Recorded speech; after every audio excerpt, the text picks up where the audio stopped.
எல்லாருக்கும் வணக்கம். இந்த வீடியோவில் என்ன பார்க்க போகிறேன்னு பார்த்தீங்கன்னா, நான் ஒரு சில டேட்டாஸ் வச்சுருக்கேன். ஸோ இந்த டேட்டாஸில் இருந்து ஒரு 7 விதமாக வந்து எப்படி வந்து நம்ம ரிசல்ட் எடுக்கிறது அப்படிங்கிறத பார்க்க போகிறோம். ஸோ ஒரு ரிசல்ட் எடுக்கிறதுங்கிறது ஈஸி, பட் ஒரே டேட்டாவில் 7 விதமாக, அதாவது 7 டிஃப்ரெண்ட் டைப்ஸ் ஆஃப் ரிசல்ட் வந்து எப்படி எடுக்கிறது இந்த டேட்டாவில் அப்படிங்கிறத இந்த வீடியோவில் பார்க்க போகிறோம். ஸோ இது கண்டிப்பாக உங்களுக்கு யூஸ்ஃபுல்லாக இருக்கும். தெரிஞ்சு வச்சுக்கோங்க. இப்போ யூஸ்ஃபுல் இல்லைனாலும் எப்போயாவது ஒரு தடவை நீங்கள் ஒர்க் பண்ணுறப்ப கண்டிப்பாக எந்த இடத்துல உங்களுக்கு தேவையோ அந்த இடத்துல நீங்கள் யூஸ் பண்ணிக்கலாம். அதே போல் இந்த வீடியோ போகிறதுக்கு முன்னாடி ஒரே ஒரு விஷயம் சொல்கிறேன். என்னன்னு பார்த்தீங்கன்னா, ஒரு ஃபார்முலா நான் இப்போ வந்து போடுறேன் அப்படின்னா அதை நீங்கள் அப்படியே காப்பி பண்ணி பேஸ்ட் பண்ணிடக்கூடாது. இந்த ஃபார்முலாவில் என்ன கேரக்டர் எந்த இடத்துல எப்படி எடுத்துக்குது அப்படிங்கிறத நீங்கள் அண்டர்ஸ்டாண்ட் பண்ணிக்கிட்டால் மட்டும்தான் நீங்கள் அந்த ஃபார்முலா வந்து வேணுங்கிற மாதிரி நீங்கள் வந்து மாற்றிக்க முடியும். அதில் நிறையா மேஜிக் பண்ணிக்க முடியும். ஸோ பார்க்குற வீடியோவில் இருக்கிற மாதிரி அப்படியே போட்டு நீங்கள் ரிசல்ட் கொண்டு வந்தீங்கன்னா நீங்கள் எதுவுமே தெரிஞ்சிக்க முடியாது.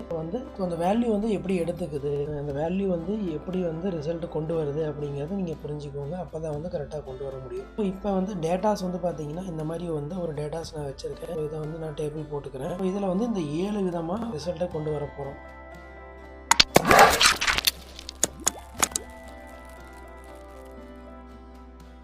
எப்படின்னு பார்த்தீங்கன்னா, கவுண்ட் நம்பர் ஆஃப் டெக்ஸ்ட் அப்படிங்கிறத ஃபஸ்ட்டு பார்க்கலாம். ஸோ அது என்னென்னு பார்த்தீங்கன்னா, இதில் டெக்ஸ்ட் வந்து எத்தனை இருக்குது அப்படிங்கிறத கவுண்ட் பண்ண போகிறோம். ஸோ இது வந்து ரொம்ப இன்னும் டேட்டா அப்படிங்கிறதுனால ஈஸியாக நீங்கள் கவுண்ட் பண்ணிக்க முடியும். இதே நீங்கள் ஹியூஜ் நம்பர் ஆஃப் டேட்டாஸ் வச்சுருந்தீங்கன்னா கவுண்ட் பண்ணுறது கஷ்டம். அப்போ வந்து இந்த ஃபார்முலா நீங்கள் யூஸ் பண்ணி ஈஸியாக வந்து கவுண்ட் பண்ணிக்க முடியும். அது என்ன ஃபார்முலான்னு பார்த்தீங்கன்னா, ஈக்குவல் கொடுத்துட்டு COUNT கவுண்ட் இஃப் அப்படின்னு சொல்லி கொடுத்துட்டு ஓப்பன் ப்ராக்கெட் கொடுங்க. ஓப்பன் ப்ராக்கெட் கொடுத்த உடனே ரேஞ்ச் அப்படின்னு சொல்லி கேட்குது. ஸோ இதுதான் நீங்கள் வந்து தெரிஞ்சுக்கணும். ரேஞ்சுனா என்ன கொடுக்கணும், அதுக்கடுத்து வந்து கிரிட்டீரியான்னு ஒன்று இருக்குது, அது என்ன கொடுக்கணும் அப்படிங்கிறது. ரேஞ்சுனா எந்த ரேஞ்சுக்குள்ளார இருக்கிற டேட்டாஸை வந்து நம்ம வந்து எடுக்க போகிறோம் அப்படிங்கிறது. ஸோ இந்த டேட்டாஸ் தான் நம்ம எடுக்க போகிறோம். ஸோ அதை நான் வந்து ட்ராக் பண்ணி செலக்ட் பண்ணிக்கிறேன். A3:A8 கொடுத்தாலும் சரி, A3:A8 கொடுத்தாலும் சரி, இல்லை நீங்கள் ட்ராக் பண்ணிங்கனாலும் சரி. இப்போ வந்து ரேஞ்சு செலக்ட் ஆகிடுச்சு. கமா கொடுத்துட்டோம்னா அதுக்கடுத்து கிரிட்டீரியா கேட்குது. டபுள் கோலன் கொடுத்ததுக்கப்புறம் வந்து பார்த்தீங்கன்னா, ஸோ நான் ஸ்பெசிஃபிக்காக எதுவுமே நான் வந்து கேட்கல. இப்போ வந்து எத்தனை டெக்ஸ்ட் இருக்குதுன்னு மட்டும்தான் கேட்டிருக்கேன். அப்படின்னா வெறும் ஸ்டார் மட்டும் கொடுங்க. நல்லா புரிஞ்சுக்கோங்க. அதாவது பார்த்திங்கன்னா, எத்தனை டெக்ஸ்ட் இருக்குதுன்னு மட்டும்தான் நம்ம இதில் பார்க்க போகிறோம். ஸ்பெசிஃபிக்காக எந்த டெக்ஸ்ட்டையும் நம்ம வந்து ஃபைண்ட் பண்ண போகிறது கிடையாது. ஸோ அப்படிங்கிறப்ப நம்ம ஸ்டார் மட்டும் கொடுத்துக்கிறோம். ஸ்டார் கொடுத்துட்டு டபுள் கோலன் கொடுத்து க்ளோஸ் பண்ணிடுறோம். இப்போ மறுபடியும் க்ளோஸ் பண்ணிவிட்டு என்டர் பண்ணிங்க அப்படின்னா 6ன்னு வந்துருச்சு. இந்த டேட்டாவில் வந்து பார்த்திங்கன்னா 6 டெக்ஸ்ட் வந்து இருக்குது அப்படின்னு சொல்லி வந்திருக்கு. ஃபார் எக்ஸாம்பிளுக்கு நடுவில் இருக்கிற நான் ஒரு டெக்ஸ்ட்டை வந்து நான் டெலிட் பண்ணிட்டேன்னா 5ன்னு வந்துடும். இன்னொரு டெக்ஸ்ட்டை நான் வந்து டெலிட் பண்ணிட்டேன்னா 4ன்னு வந்துடும். ஸோ இதுதான் வந்து ஃபார்முலா எடுத்துக்கிற விதம். ஸோ இதுதான் நீங்கள் தெரிஞ்சுக்கணும். ஸோ ஃபஸ்ட்டு ரிசல்ட்டை கொண்டு வந்தாச்சு. ஸோ இதே டேட்டாவில் அடுத்த ரிசல்ட் எப்படி கொண்டு வர்றது அப்படிங்கிறத பார்க்கலாம். ஸோ அடுத்த ரிசல்ட் எப்படி கொண்டு வரதுன்னு பார்த்தீங்கன்னா, இந்த டேட்டாவில் எனக்கு பாபு அப்படிங்கிற பேர் வந்து எத்தனை இடத்துல இருக்குது அப்படிங்கிறத வந்து தெரிஞ்சுக்கணும். அப்படின்னா ஃபார் எக்ஸாம்பிளுக்கு இது ஸ்மால் டேட்டாவாக இருக்குது, ஹியூஜ் டேட்டாவாக இருந்தால் எப்படி எடுக்கிறது. இந்த டேட்டாவில் பாபுங்கிறது எத்தனை இருக்குது அப்படிங்கிறது ஸ்பெசிஃபிக்காக ஒரு நேமை வச்சு எப்படி கண்டுபிடிக்கிறது அப்படின்னு பார்த்தீங்கன்னா, ஈக்குவல் கொடுத்துட்டு COUNT கவுண்ட் இஃப் ஏற்கனவே முதல்ல கொடுத்த மாதிரியே ஃபார்முலா கொடுத்துட்டு ஓப்பன் ப்ராக்கெட் கொடுத்துருங்க. ஸோ அதே போல் ரேஞ்சு செலக்ட் பண்ணிக்கோங்க. எந்த டேட்டாவிலேருந்து உங்களுக்கு அது வேணும் அப்படிங்கிறத செலக்ட் பண்ணிக்கோங்க. கமா கொடுத்துட்டு கிரிட்டீரியாவில் அதே போல் டபுள் கோலன் கொடுத்துட்டு ஸ்டார் கொடுத்துருங்க. ஸோ இப்போ வந்து உங்களுக்கு என்ன நேம் வேணும். ஃபார் எக்ஸாம்பிளுக்கு BO பாபுங்கிற பேர் மட்டும் எத்தனை இருக்குதுன்னு தெரியணும்னா அந்த பேர் கொடுங்க. கொடுத்துட்டு மறுபடியும் ஸ்டார் கொடுத்துட்டு மறுபடியும் டபுள் கோலன் கொடுத்துட்டு மறுபடியும் க்ளோஸ் பண்ணுங்கள். இப்போ முதல்ல ஃபஸ்ட்டு என்ன பண்ணணும்னா, நம்மளுக்கு எத்தனை டெக்ஸ்ட் இருக்குதுன்னு பார்க்குறதுக்கு வெறும் ஒரு ஸ்டார் மட்டும் கொடுத்துருந்தோம். ஸோ இப்போ ஸ்பெசிஃபிக்காக ஒரு நேமை வந்து கண்டுபிடிக்கிறதுக்கு அந்த நேமே நம்ம கொடுத்துருக்குறோம். ஸோ அந்த நேமுக்கு 2 சைடுமே வந்து ஸ்டாரும் டபுள் கோலமும் போட்டிருக்கோம். ஸோ இப்போ என்ட்ரு பண்ணினீங்க அப்படின்னா 4ன்னு வந்துருச்சு. ஸோ இப்போ இதில் வந்து பார்த்திங்கன்னா 4 பாபு இருக்கும். பாபுன்னு இங்கே ஒன்று இருக்குது, இங்கே ஒன்று இருக்குது. ஸோ இதில் பாபு ஜிங்கிறதுல இருக்கிற பாபுவுமே எடுத்துக்கிச்சு. ஸோ நீங்கள் வேறு லெட்டரில் நடுவில் ஏதாவது இந்த BO இருந்தாலும் எடுத்துக்கும். இப்போ வந்து 1 2 3 4 இந்த 4 வந்து எடுத்துக்கிச்சு. இந்த இடத்துல நேமை நான் டெலிட் பண்ணிட்டேன் அப்படின்னா 3ன்னு எடுத்துக்கும். இல்லை இந்த இடத்துல வந்து நான் வெறும் ஜின்னு மட்டும் போட்டேன்னா 3ன்னு எடுத்துக்கும்.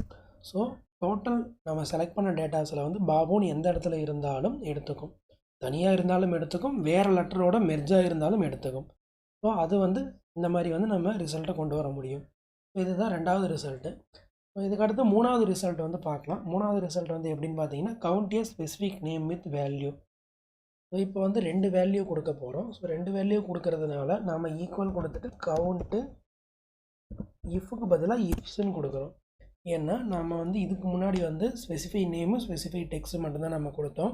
இப்போ வந்து நேமும் கொடுக்குறோம், வேல்யூவும் கொடுக்குறோம். அதாவது வந்து ஒரு ரிசல்ட்டுக்கு வந்து ரெண்டு டேட்டாஸ் வந்து நம்மளுக்கு வேணும்னு சொல்லி நம்ம கேட்குறோம். நேமும் வேணும்னு கேட்குறோம், வேல்யூவும் வேணும்னு கேட்குறோம். ஸோ ஒன்றுக்கு மேலே போனதுனால கவுண்ட் இஃப்ஸ் வந்து நம்ம கொடுக்குறோம். இப்போ ஓப்பன் ப்ராக்கெட் கொடுத்துட்டு கிரிட்டீரியா வந்து செலக்ட் பண்ணுங்கள். செலக்ட் பண்ணிவிட்டு கமா கொடுத்துட்டு இப்போ வந்து மை நேம் இஸ் பாபு அப்படிங்கிற அந்த கிரிட்டீரியா வந்து எடுத்துகிட்டு வரணும் அப்படின்னு சொல்லி நான் கொடுத்துட்றேன். அதுக்கப்புறம் வேல்யூவில் வந்து வேல்யூ செலக்ட் பண்ணிக்கிறோம். வேல்யூ காலத்தை செலக்ட் பண்ணிவிட்டு கமா கொடுத்துட்டு அதில் வந்து 20க்கு மேலே வேணும் அப்படின்னு சொல்லி நான் கொடுக்குறேன். அதாவது 20க்கு மேலே இருக்கிற மை நேம் இஸ் பாபு மட்டும் வேணும். இந்த காலத்தில் வந்து பார்த்திங்கன்னா மை நேம் இஸ் பாபுங்கிறது வந்து 20க்கு மேலே இருக்கிறது இங்கே இருக்குது, 20க்கு கம்மியாக இருக்கிறது இருக்குது. ஸோ நான் அதனால் இந்த பேராமீட்டர் நான் தர்றேன். ஃபஸ்ட்டு வந்து பார்த்திங்கன்னா நம்ம வந்து டேட்டாஸை வந்து இந்த டேட்டாஸை செலக்ட் பண்ணிக்கிறோம். அதில் வந்து மை நேம் இஸ் பாபுங்கிறது வேணும்னு சொல்லி நான் கேட்குறேன், கவுண்ட் பண்ண சொல்லி. அதுக்கடுத்து வேல்யூ டேட்டாவை செலக்ட் பண்ணிவிட்டு அதில் வந்து 20க்கு மேலே இருக்கிறத டேட்டாவை வந்து நான் செலக்ட் பண்ண சொல்கிறேன். ஸோ இந்த நேம் வந்து 20க்கு மேலே எத்தனை இருக்குது அப்படிங்கிறத நான் கொடுத்துருக்கேன். ஓகே கொடுத்தீங்கன்னா 1 வந்துருச்சு. ஸோ மை நேம் இஸ் பாபுங்கிறது 20க்கு மேலே ஒன்றே தான் இருக்குது. ஒருவேளை நீங்கள் மை நேம் இஸ் பாபுங்கிறது 15 இங்கே இருக்குது இல்லைங்களா, இதை வந்து 23ன்னு மாற்றினீங்கன்னா ஆட்டோமேட்டிக்காக வந்து இங்கே 2 வந்துடும். ஏன்னா இது 20க்கு மேலே வந்துருச்சு. ஸோ 20 கம்மியாக வந்து நீங்கள் என்ன டைப் பண்ணிங்கனாலும் உங்களுக்கு வந்து 1ன்னு வந்துடும். ஸோ இப்போ வந்து பார்த்தீங்கன்னா அந்த பேரில் இருக்கிற வேல்யூவும் அதாவது ஃபில்டர் ஆகிடுச்சு. இப்போ கவுண்ட்டு ஸ்பெசிஃபிக் நேமும் வந்துருச்சு, வேல்யூவும் வந்துருச்சு. இதுதான் வந்து 3வது ரிசல்ட். ஸோ அதுக்கடுத்தது இந்த டேட்டாவிலேயே 4வது ரிசல்ட் வந்து எப்படி எடுக்கிறது அப்படிங்கிறத பார்க்கலாம். ஸோ இதுலேயே ஸ்பெசிஃபிக்காக நம்மளுக்கு கேஸ் சென்சிட்டிவ், அதாவது வந்து கேப்ஸில் இருக்கிறது ஸ்மாலில் இருக்கிறது அந்த மாதிரி ஃபில்டர் பண்ணணும்னாலும் பண்ணிக்கலாம். அதுக்கு வந்து பார்த்திங்கன்னா ஈக்குவல் கொடுத்துட்டு SUM சம் ப்ராடக்ட் அப்படின்னு சொல்லி கொடுங்க. ஸோ ப்ராடக்டோட சம் எடுத்துக்கிற மாதிரி வந்து கொடுத்துருக்கோம். அதில் வந்து ஓப்பன் ப்ராக்கெட் கொடுத்துட்டு அரே வந்து கேட்குது. அதில் வந்து ஒரு ஃபார்முலா கொடுங்க. அது என்னென்னு பார்த்தீங்கன்னா டபுள் மைனஸ் கொடுத்துட்டு ஈஸ் நம்பர் அப்படின்னு சொல்லி கொடுங்க. கொடுத்துட்டு ஓப்பன் ப்ராக்கெட் கொடுங்க. ஓப்பன் ப்ராக்கெட் கொடுத்துட்டு வேல்யூ கேட்குது. ஸோ ஃபைண்டுன்னு அப்படின்னு சொல்லி கொடுங்க. அதை மறுபடியும் ஓப்பன் ப்ராக்கெட் கொடுத்துட்டு ஸோ என்ன டெக்ஸ்ட்டை நீங்கள் ஃபைன் பண்ணணும் அப்படின்னு சொல்லி கேட்குது. ஸோ டபுள் கோலன் கொடுத்துட்டு நான் வந்து ஃபஸ்ட்டு லெட்ரு பியும் மற்ற லெட்டர்லாம் ஸ்மாலில் இருக்கிற மாதிரி பாபுங்கிற லெட்டர் வந்து வேணும் அப்படின்னு சொல்லி வந்து நான் வந்து கேட்டிருக்கேன். நல்லா அண்டர்ஸ்டாண்ட் பண்ணிக்கோங்க. இதில் வந்து பார்த்தீங்கன்னா ஸ்மாலில் பாபுங்கிற பேர் இருக்கும், கேப்ஸில் இருக்கும். ஆனால் நான் வந்து பார்த்தீங்கன்னா ஃபஸ்ட்டு லெட்டர் பியில் வந்து கேப்ஸ் லெட்டர் வந்த மாதிரி அது மட்டும்தான் வேணும்னு சொல்லி நான் கேட்டிருக்கேன். ஸோ கமா கொடுத்துட்டு ஸோ வித்தின் டெக்ஸ்ட்னா எந்த டெக்ஸ்ட்டில் வந்து வேணும்னு சொல்லி கேட்குது. இந்த டோட்டல் காலமும் செலக்ட் பண்ணிவிட்டு ஸோ க்ளோஸ் ப்ராக்கெட் கொடுத்துட்டு மறுபடியும் க்ளோஸ் ப்ராக்கெட் கொடுங்க. மறுபடியும் க்ளோஸ் ப்ராக்கெட் கொடுங்க. ஏன்னா ஸோ இந்த க்ளோஸ் ப்ராக்கெட் தான் இதோட க்ளோஸ் ஆகுது, இந்த க்ளோஸ் ப்ராக்கெட் தான் இதோட க்ளோஸ் ஆகுது, இந்த க்ளோஸ் ப்ராக்கெட் தான் இதோட க்ளோஸ் ஆகுது. உங்களுக்கு வந்து கலர் வேரியேஷன் இதிலே காமிச்சிடும். இங்கே ஆரஞ்சு இருந்தால் இங்கேயும் ஆரஞ்சு இருக்கும். இப்போ என்டர் பண்ணுங்கள். இப்போ என்டர் பண்ணிங்கன்னா 2 அப்படின்னு சொல்லி வந்துருச்சு. அதாவது ஃபஸ்ட்டு லெட்டர் கேப்ஸ்லேயும் மற்ற லெட்டர்லாம் ஸ்மால்லேயும் இருக்கிற மாதிரி 2 லெட்டர் வந்து இதில் இருக்குது அப்படின்னு சொல்லி வந்துருச்சு. நான் ஒரு வேளை இதை கேப்ஸில் இருக்கிறத டெலிட் பண்ணிவிட்டு நான் ஸ்மாலில் டைப் பண்ணணுன்னாலும் அங்கே வந்து மாறிடும். ஸோ இது வந்து 4th வந்து ரிசல்ட்டு நம்ம எடுத்துட்டோம், ஸ்பெசிஃபிக் ரிசல்ட் வந்து எடுத்துட்டோம். அடுத்தது இதே டேட்டாவில் வந்து 5th ரிசல்ட் வந்து எப்படி எடுக்கிறது அப்படிங்கிறத பார்க்கலாம். கவுண்ட் டு வேல்யூ அப்படிங்கிறது, அதாவது வந்து பார்த்திங்கன்னா 2 வேல்யூ இருந்ததுன்னா அது எந்தெந்த காலத்தில் இருக்குது அப்படிங்கிறத எடுத்துக்கிறத சொல்லி வந்து நம்ம கேட்க போகிறோம். அதாவது வேறு காலத்தில் இல்லாமல் ஒரே காலத்திலே 2 வேல்யூ இருந்ததுன்னா அது எத்தனை காலத்தில் இருக்குது அப்படிங்கிறத வந்து நம்ம கேட்க போகிறோம். ஸோ இது கன்ஃபியூஷன் இருக்கிற மாதிரி இருக்கும். உங்களுக்கு ஃபார்முலா போட்டால் உங்களுக்கு அண்டர்ஸ்டாண்ட் ஆகிரும். வாங்க ஃபார்முலா பார்க்கலாம்.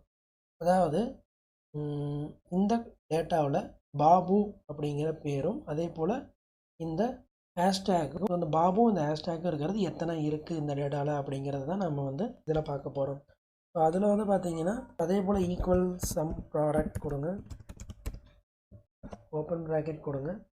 ஸோ டபுள் மைனஸ் கொடுத்துட்டு ஈஸ் நம்பர் கொடுங்க. ஸோ மறுபடியும் ஓப்பன் ப்ராக்கெட் கொடுத்துட்டு ஃபைண்ட் கொடுங்க. மறுபடியும் ஓப்பன் ப்ராக்கெட் கொடுத்துட்டு டபுள் கோலன் கொடுத்து BU பாபு வேணும். ஸோ ஓப்பன் க்ளோஸ் பண்ணிவிட்டு கமா கொடுத்துட்டு டோட்டல் வேல்யூ செலக்ட் பண்ணுறோம்.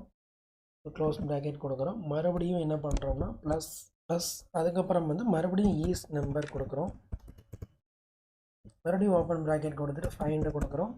மறுபடியும் ஓப்பன் ப்ராக்கெட் கொடுத்துட்டு இப்போ டபுள் கோலன் கொடுத்துட்டு நம்ம வந்து ஹேஷ்டேக் கொடுக்குறோம், மறுபடியும் டபுள் கோலன் கொடுத்துட்டு கமா கொடுத்துட்டு டோட்டல் வேல்யூ மறுபடியும் செலக்ட் பண்ணுறோம், க்ளோஸ் பண்ணிடுறோம். ஸோ இப்போ வந்து எப்படி ஃபார்முலா கொடுத்துருக்கோன்னு பார்த்தீங்கன்னா, இப்போ பாபுங்கிற பேரும் ஹேஷ்டேக்கும் எத்தனை காலமில் இருக்குது அப்படிங்கிறது தான் இந்த ஃபார்முலா கொடுத்துருக்கோம். ஸோ இந்த ஃபார்முலாவை அண்டர்ஸ்டாண்ட் பண்ணிக்கிட்டிங்கன்னா உங்களுக்கு ஈஸியாக இருக்கும். இது மட்டும்தான் ஃபைன் பண்ணணும்னு கிடையாது. இதை தவிர மறுபடியும் நீங்கள் ப்ளஸ் போட்டுட்டு மறுபடியும் வேறு ஏதாவது லெட்டர் இருக்கிற மாதிரி ஃபைன் பண்ணுறதுனாலும் பண்ணிக்கலாம். ஸோ ஒரு சென்டென்ஸில் எந்தெந்த லெட்டர் எத்தனை காலத்தில் இருக்குது அப்படிங்கிறது ஃபைன் பண்ணுறதுக்கு தான் இந்த ஃபார்முலா. ஸோ நான் வந்து என்ட்ரு கொடுத்த உடனே வந்து பார்த்திங்கன்னா 2ன்னு வந்துருச்சு. அதாவது ஸோ இதில் என்ன மிஸ்டேக் பண்ணியிருக்கோன்னு பார்த்தீங்கன்னா, ஒரு இடத்துல வந்து நம்ம ஒரு எழுத்து போடலை, அதனால ஃபார்முலாவே இதாகிடுச்சு. என்னென்னு பார்த்தீங்கன்னா, நம்மளுக்கு வந்து இந்த பாபுங்கிறது வந்து ஓப்பன் ப்ராக்கெட் க்ளோஸ் ப்ராக்கெட் கொடுத்துருக்கோம். அந்த ஃபைண்டுக்கு வந்து ஓப்பன் ப்ராக்கெட் க்ளோஸ் ப்ராக்கெட் கொடுக்கல. ஸோ அதை கொடுத்துட்டு என்ட்ரு பண்ணணும்னா டோட்டலாக 4ன்னு வந்துருச்சு. 4ன்னு வந்து பார்த்தீங்கன்னா நம்மளுக்கு வந்து ஹேஷ்டேக் வந்து 2ன்னு இருக்குது, பாபுங்கிறது 2ன்னு இருக்குது. டோட்டலாக வந்து 2 வேல்யூவும் சேர்த்து 4ன்னு வந்துருச்சு. இப்போ நான் வந்து பாபு எவ்வளோ இருக்குது அப்படிங்கிறத கொடுத்துட்டேன், ப்ளஸ் வந்து ஹேஷ்டேக் எவ்வளோ இருக்குது அப்படிங்கிறத கொடுத்துட்டேன். பாபுங்கிறது 2 இருக்குது, அதை ஃபைன் பண்ணிடுச்சு. இப்போ ஹேஷ்டேக் 2ன்னு இருக்குது, ஃபைன் பண்ணிடுச்சு. டோட்டலாக வந்து 4ன்னு வந்து ரிசல்ட் வந்துருச்சு. ஸோ அதுக்கடுத்தது 2 வேல்யூ வந்து ஒரே காலத்தில் இருக்கிறது எத்தனை டேட்டாஸ் இருக்குது அப்படிங்கிறதையும் பார்க்குறலாம். அது வந்து பார்த்திங்கன்னா ஈக்குவல் கொடுத்துட்டு ப்ளஸ் கொடுங்க, கவுண்ட் இஃப் ஓப்பன் ப்ராக்கெட் கொடுங்க, ரேஞ்சை செலக்ட் பண்ணுங்கள், ஸோ கமா கொடுத்துட்டு கிரிட்டீரியா வந்து செலக்ட் பண்ணுங்கள், டபுள் கோலன் கொடுத்துட்டு நான் நேம் அப்படிங்கிறது கொடுக்குறேன். ஸோ க்ளோஸ் ப்ராக்கெட் கொடுத்துட்டு கமா கொடுத்துட்டு மறுபடியும் வந்து ரேஞ்சை செலக்ட் பண்ணிவிட்டு கமா கொடுத்துட்டு மறுபடியும் வந்து ஹேஷ்டேக் கொடுக்குறேன். ஸோ வந்து பார்த்திங்கன்னா நேமும் ஹேஷ்டேக்கும் எந்தெந்த காலத்தில் இருக்குது அப்படின்னு சொல்லி வந்து கேட்டிருக்கு. இப்போ இந்த ஃபார்முலாவில் வந்து நம்ம எஸ் சேர்த்தாம விட்டோம். ஏன்னா நம்ம ஒரு வேல்யூவோட நம்ம ஒரு வேல்யூ ரிசல்ட்டை விட நம்ம 2 வேல்யூ ரிசல்ட்டை தான் வந்து நம்ம வந்துட்டு வேணும். அதனால் இஃப்ஸ் கொடுக்கணும். ஸோ டபுள் கோலனுக்கு பக்கத்தில் வந்து ஸ்டார் வந்து நீங்கள் கொடுக்கணும். ஸோ டபுள் கோலன் பக்கத்தில் ஸ்டார் கொடுத்துட்டு என்ட்ரு பண்ணிங்கன்னா 2ன்னு வந்துருக்கு. அதாவது நேமும் ஹேஷ்டேக்கும் எத்தனை காலத்தில் இருக்குது அப்படின்னு சொல்லி வந்திருக்கு. ஸோ நேமும் ஹேஷ்டேக்கும் இது ஒரு காலத்துலேயும், நேமும் ஹேஷ்டேக்கும் 2வது காலத்துலேயும் இருக்குது. ஸோ இந்த மாதிரி 2 வேல்யூ எத்தனை காலத்தில் இருக்குங்கிறத எடுக்கலாம் நீங்கள். ஸோ அதுக்கடுத்தது ஃபஸ்ட்டு லெட்ரு வந்து நீங்கள் ஃபைன் பண்ணலாம். ஃபஸ்ட்டு லெட்ரு எனக்கு இந்த லெட்ரு இருந்ததுன்னா அது எத்தனை காலத்தில் இருக்குது அப்படிங்கிறத ஃபைன் பண்ணிக்கலாம் இதே ரிசல்ட்டில். ஸோ அதுக்கு வந்து பார்த்திங்கன்னா கவுண்ட் இஃப் ஓப்பன் ப்ராக்கெட் கொடுங்க, ரேஞ்ச் கொடுங்க, கமா கொடுங்க, டபுள் கோலன் கொடுங்க. நான் வந்து எம்முன்னு ஃபஸ்ட் லெட்டர் ஆரம்பிக்கிறது எத்தனை காலத்தில் இருக்குது அப்படிங்கிறத வந்து நான் எடுக்க போகிறேன். ஸோ அது எம்முன்னு கொடுத்துட்டு நீங்கள் வந்து ஒரு ஸ்டார் கொடுத்துட்டு டபுள் கோலன் கொடுத்து க்ளோஸ் பண்ணிவிட்டு என்ட்ரு பண்ணிங்கன்னா உங்களுக்கு வந்து 5ன்னு வந்துருச்சு. இப்போ வந்து பார்த்திங்கன்னா நான் செலக்ட் பண்ண டேட்டாஸில் வந்து எம்முங்கிற லெட்டர் வந்து ஒரு 5 காலத்தில் வந்து ஸ்டார்டிங் லெட்டராக இருக்குது. ஸோ வந்து ஃபஸ்ட்டு லெட்டரு ஸ்பெசிஃபிக்காக எம்மு ஆரம்பிக்கிறது வந்து எத்தனை இருக்குது அப்படிங்கிறத பார்க்குறது இத்தனை இது. ஸோ இந்த ஒரு டேட்டாவிலேயே வந்து பார்த்திங்கன்னா 7 விதமான ரிசல்ட்டு கொண்டு வந்திருக்கும். ஸோ இந்த ஃபார்முலாவை நீங்கள் புரிஞ்சிக்கிற வரைக்கும் உங்களுக்கு கன்ஃபியூஷனாக இருக்கும். புரிஞ்சுக்கிட்டிங்கன்னா நீங்கள் வந்து இதுலேயே நீங்கள் வேணுங்கிற மாதிரி ஃபார்முலாவை நீங்கள் ஆல்ட்ரு பண்ணி உங்களுக்கு வேணுங்கிற ரிசல்ட்டை நீங்கள் ஈஸியாக எடுத்துக்கலாம். ஸோ இதில் ஏதாவது கமெண்ட் இருந்ததுன்னா கீழே கமெண்ட் பண்ணுங்கள், நான் உங்களுக்கு ப்ரீஃபாக எக்ஸ்ப்ளனேஷன் வீடியோ ஒன்று போடுறேன். இல்லை வேறு ஏதாவது டவுட் இருந்ததுனாலும் கீழே கமெண்ட் பண்ணுங்கள், அதுக்கும் வீடியோ போடுறேன். இந்த வீடியோ உங்களுக்கு பிடிச்சிருந்தா அந்த வீடியோ லைக் பண்ணுங்கள், பிடிக்கலாம் டிஸ்லைக் பண்ணுங்கள். உங்கள் ஃப்ரெண்டுக்கு தெரியணும் விருப்பப்பட்டீங்கன்னா இந்த வீடியோ வந்து கண்டிப்பாக ஷேர் பண்ணுங்கள். இதே போல் நிறைய வீடியோ வந்து என்னோட சேனல்லையும் இருக்குது, அதையும் வந்து விசிட் பண்ணி பாருங்கள். மறுபடியும் அடுத்த வீடியோவில் சந்திப்போம். தேங்க்யூ, பாய்.